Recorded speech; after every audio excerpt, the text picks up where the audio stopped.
Hey, welcome to another segment of the nonprofits. And Eli Slack is going to take us on a step in the right direction. Go ahead, Eli. So in 2021, the Southern Baptist Convention had just under 13.7 million members. And over the past 4 years, that number has fallen by just about 960,000 to now just over 12.7 million members. Pastors boast about how new member baptisms are increasing, seemingly to provide the illusion that things are not only well but flourishing. But after losing almost 500,000 members in 2022, they've never fully recovered from the pandemic and continue to lose about half that many people each year since. I wouldn't be concerned, though, if I was the SBC, because what's 1 million people when you've got 12 more of those?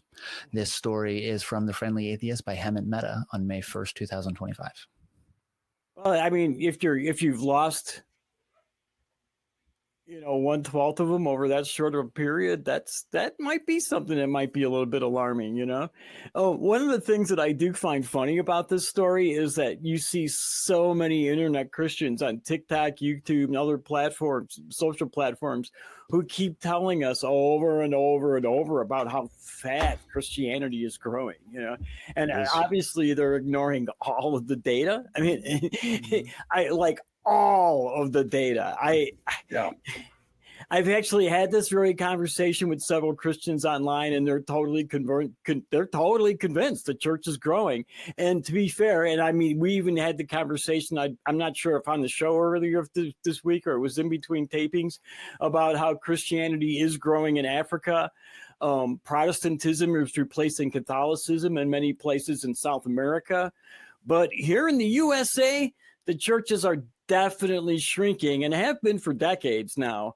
I don't even know where these people get this. Jason, I know you've been keeping an eye on Pew Research polls related to this topic. Do you have any news or views on that research? Yeah, I think I might disagree with you. I think a lot of what's going on with the Southern Baptist Convention, what we're seeing is people dying, honestly. The SBC is generally stocked by a lot of older folks, generally my grandparents who have passed age and older, and a little bit younger, late 60s, early 70s, 80s. So we're seeing that happen a lot. Also, the church is growing exponentially globally.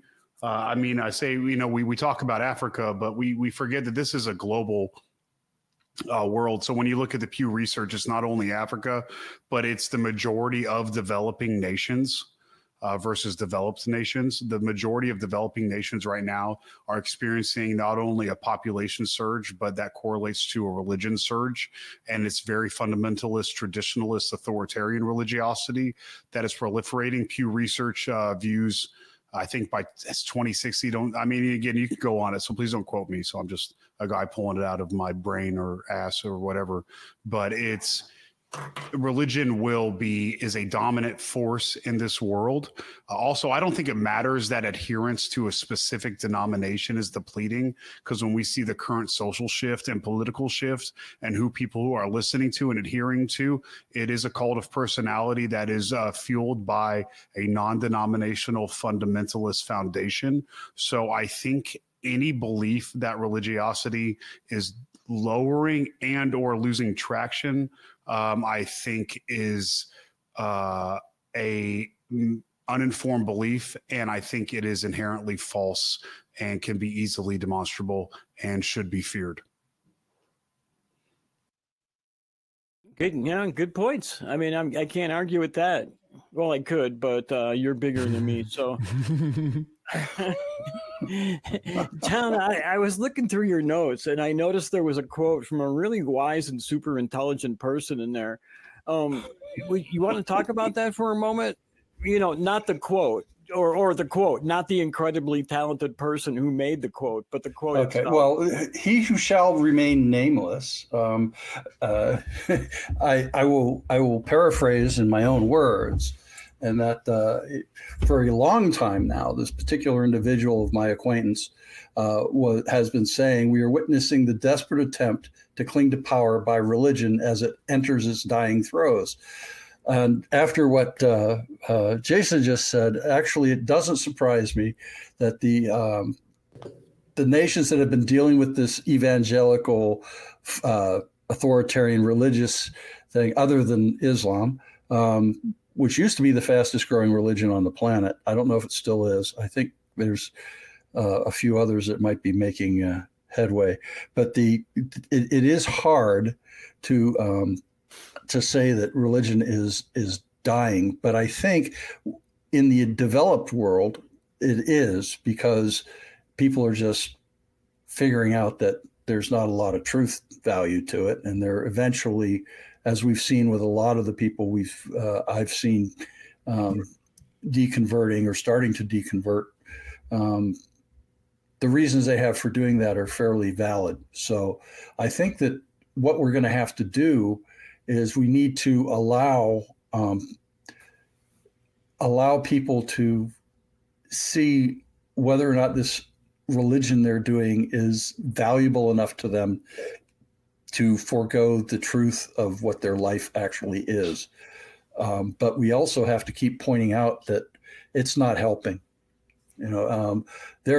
These are some desperate people in some of these countries, and desperate in a way that Americans just cannot understand. U.S. Americans cannot understand.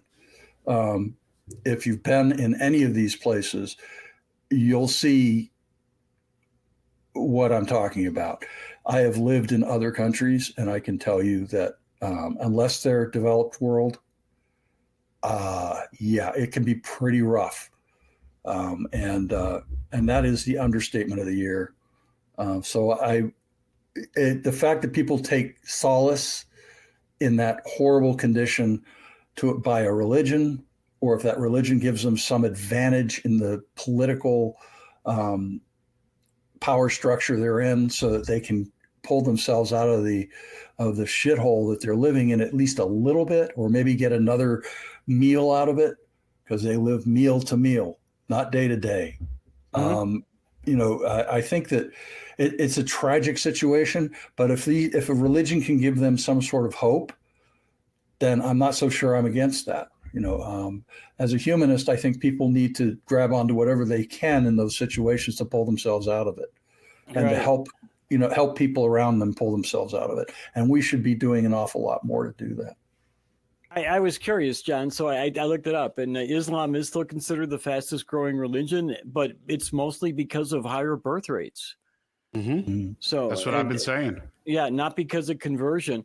And interestingly enough, though, 77% of new converts into Islam are Christians or ex-Christians. Well, I thought that was kind of an interesting statistic. Although I don't know what it means. It's a power-up move. But it's an interesting power-up.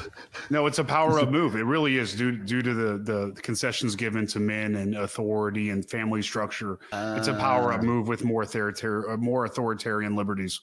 That's what it is. Yeah. Which Christianity has gradually lost compared to Islam. But if you go back into an Islamic situation, if you read got it all back. If you read The Temptation to Exist by E.M. Chiorin, really good book, one of my favorite books. He discusses kind of the rise and fall of civilizations and power structures and different structures within the structures, and it just follows suit. E.M. Chiorin, The Temptation to Exist, hands down. It's one of the few. I've read it over multiple times. It's an amazing book. So. The title is so cool. I love that. The article, and Eli in his opening mentioned that there was a 10% rise in baptisms. Now my first thought was, okay, so Baptists had 10% more kids, right? I mean, just because you baptized your baby doesn't mean they're going to stay a Baptist their whole life. Does anybody have any thoughts on that? Well, so as I understand it, Southern Baptist Convention is that baptism is a conscious choice. I think Baptists don't baptize babies. They don't accept that. And if that's fair. That's and I was raised Southern Baptist. I'm sorry if I misunderstood that. No, fair enough. But I think too, though, that I think that I agree that the rise in baptisms is a non-data point. Like it's a non-issue, because basically what they're doing is they're like, oh, like we're losing numbers. Either it's because like their members are passing away, or people aren't joining, and they just never came back after the COVID pandemic. Whatever the case is, they're like, we need a way to lock in some of these members. If we like pressure them to get baptized, then we can pressure them to be here. Like, you kind of committed to this now, so like you're a member of the church. So I think it's publicity. Basically, it's internal publicity to be like, like everything is fine, like to not encourage others, or to not give others the idea of also leaving the church. One thing that I think would be interesting, and I mean, this is just speculation, but I grew up Southern Baptist, and a big part of Southern Baptist kind of lore is the whole idea of like rededicating yourself to Christ. The idea of backsliding is a big part. So it would make sense to me that during COVID, if people, quote, strayed away from God, that you generally do, you go get rebaptized. You do it in front of people, because it involves a lot of like doing things in front of people, holding accountable. I grew up again, that's how I grew up. So it would make sense to me that if people slipped away, quote unquote, during COVID, and they're rededicating, they're doing baptisms, it makes sense. Is it sort of like a rebirth? It's a rebirth. It's just a ritual that seems to be kind of typical within the Southern Baptist community. There's a lot of like social shaming involved, and you always have to tell everybody about everything about you, even though it's not really the things you did, but it is, but it isn't. It's just, it's a whole game. So it's kind of like cleaning your slate. Yeah, it's just like married couples who do their vows again in 10 years, and then do their vows again in 10 years. And hey, I just want to let you know that I'm still with you, babe, type of thing. Yeah. That's kind of what it is. Jesus' forgiveness wore off because they didn't give enough money to the church in a certain amount of time. So they need more of Jesus's forgiveness so they can keep giving money to the church. Or, yeah, I mean, honestly, that's what it truly is. But the way you think it is that you're the one who wore off. And the reason you don't feel it is because you need to rededicate it, and you were backslidden, and you have to get right with God. And it's all these little catchphrases. And then you have to go up and like humble yourself in front of the congregation, where really it's narcissistic shaming technique. It's just a way to devalue you back into your heart. Yeah, by prostrating yourself in front of people and letting some person tell you about yourself. And yeah, it's really fucked up. I don't like it. Like, put your body fully underwater. That makes me so uncomfortable. Yeah, let another person push you underwater. It's a total kink. It's like sub kink shit, man. It's just nobody really. It's like voyeurism and sub kink stuff, and nobody wants to admit what it really is. Waterboarded for Jesus. Sounds hot. I mean, he was a carpenter, and he was a Mediterranean guy, so I'm sure he was fucking ripped. Try to do was fucking sexy, but it's neither here nor there. I'm getting distracted. Sorry. I really like this article. It was pretty comprehensive. One of the things I think Hemant really summed up the whole thing, I think, in one sentence when he wrote, instead of addressing the actual problem, the SBC's members are focused on how to rearrange the deck chairs on the Titanic. I thought that was a pretty good quote, but he does go on to list several things, but what do you all think is responsible for the overall decline in the SBC church attendance in the USA? I think they're busy on the internet with their new religion. I think all they're doing is just playing musical fucking chairs at this point. I don't think there's any room to celebrate. I don't think there's any room for optimism. I don't think that we should even think these people are not Christian or losing any faith. They're just buying into the new thing. They're modernizing their beliefs. Also, there's a die-off of people, but yet religiosity is booming. Immigration is booming. Globalization and time-space compression is booming. So we can't view this as like a rock or an island. This is a global community with no borders at this point.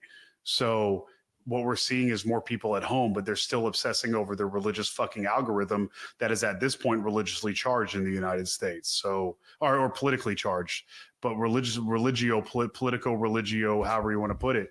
So all they're doing is just shifting chairs. I don't think there's a decline. I think there's an increase. We know there's a decline though. I mean, we do know. I mean, there's a decline in adherence to a group.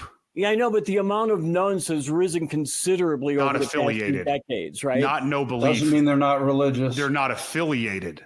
You point that out the most, Kelley. But that's what I said, the decline of the church. The I church. didn't say the decline of organization, religion. yeah. I said the decline of the church. So Yeah, the decline of the church really means nothing. At this point, it's probably even scarier because I would rather a church body overseeing some people. When you go rogue, you start doing a bunch of weird nuanced shit, and that's where cults form. Because you take the original thing and then you bastardize it and make it like a cunt hair different this way and a cunt hair different that way. But that's how you do fucking cults. So all we have now are a bunch of fucking cults everywhere, which eventually merge into a cult of personality. The religiosity, if anything, increases at that point because you're stuck in a ball of reinforced dog shit. That's one way to look at it. Eli, what do you think is one of the things most responsible for it? The decline of the church. I'm not sure that I know that. I know like the numbers what I said was church attendance. Actually, going back and looking at my notes. And I'll answer that because it's quicker, but I have something to say about what Jason said too. I think that Hemant gave a really good kind of breakdown in the article that he wrote about it. You know, in between 2000 or in 2021, they had the 13.68 million. In 2022, it dropped by 450,000 roughly, and then by 240,000, and then 260,000 in the two succeeding years. So, and then the number, I don't think it remains at 12.7 for so far this year, roughly. So I think the big part of it was the COVID pandemic, and people have just, as Jason said, they're kind of like modernizing. Like people started doing virtual online churches. They're like, wait, I don't have to get up like 2 hours early to get my whole family ready. I don't have to dress up. Exactly. I don't have to iron these clothes. I don't have to come home and like, you know, wear these clothes a few times and then like steam press them or dry clean them so that like it's I don't just have to more be convenient. the object of all the gossip. Exactly. It's more convenient. It can be more comfortable and more, you know, at home, worshiping at home, right? So that's what they're doing. But I think that the decline in the numbers, their power is in their numbers, right? So as Hemant mentioned, the SBC is responsible for like mission trips where people go and like build houses, but only if you learn about God first, as if they've never, like they don't worship Yahweh in South America, or you know they lobby against anti-LGBTQ, or sorry, they lobby against LGBTQIA plus people, against women and marginalized groups and all these things, reproductive rights. So the thing is that, and why I said at the beginning that if half of the SBC churches close down because they lose too many members, that's going to be their least profitable half. And they're still talking 6.3 million people, right? In their most profitable churches. And Southern Baptist churches operate independently of the convention of the SBC. So the power, the SBC's power comes from the money they get from their churches that all operate independently, and they can kind of just change what they're doing to fit with what people around them want and still be a part of the SBC and still send that money back. And I think if they start bleeding for money and they really need it, they're not going to like pick and choose. They're going to pick and choose a lot less what their churches are teaching if it's going to get. Yeah, that's a really good observation, man. I want to give John a chance to answer this question since we're running out of time. John, what do you think is responsible for the decline in church attendance? I think everybody's kind of covered most of it. I think the decline in church also is that we live in a much more